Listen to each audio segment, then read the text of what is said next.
Did you know it's super easy to grow your potatoes in containers? Let me show you how. Here's what you're going to need. A large container with good drainage holes or a potato grow bag. For soil, we recommend a sandy, well-draining mix. I've used the My Soil organic container for years and I've had great success. Grab a good fertilizer. We recommend the Evergrow Potato Food 6-20-20, or if you want to grow organically, use the Gaia Power Bloom. So here's the fun part, picking your potato varieties. I'm trying 3 new varieties this year, the first one being Snowfinger. I'm going to be harvesting these ones early and eating them probably in the summer. I'm also gonna grow the Autumn Rose. This is a great storing variety, and I love a red potato. And I'm also gonna be trying the Siglinde, and this is a late summer variety. Make sure each of your potatoes has eyes on them. If not, this can be done by letting the potatoes sit in a warm room for a few days.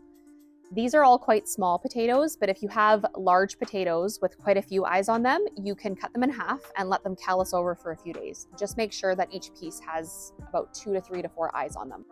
Fill your container with about 6 inches worth of soil. Bury your seed potatoes.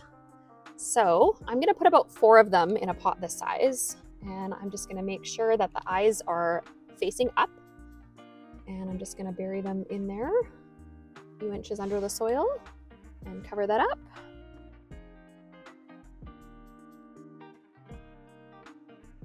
That's it, super easy. For a better crop of potatoes, don't forget to fertilize. Just gonna sprinkle it all over the top. You're gonna wanna do this about once a month. It's that easy. Every time you see about 6 inches of green growing above the soil, you're gonna wanna start hilling your potatoes, leaving about still a couple inches exposed each time. You're gonna be doing this process all season long until your pot is full of soil. Here's why we do this. Every time you bury the stem a little bit more in increments, you're gonna get more potatoes growing out the side of those stems. You'll know it's time to harvest your potatoes when your plant looks yellow and dead. At this point in time, you're gonna wanna let them sit in the soil for an extra 2 weeks just to let the skins harden off. There's truly nothing better than getting your hands dirty, unearthing your own potatoes, and eating them that night for dinner. Let us know how it goes.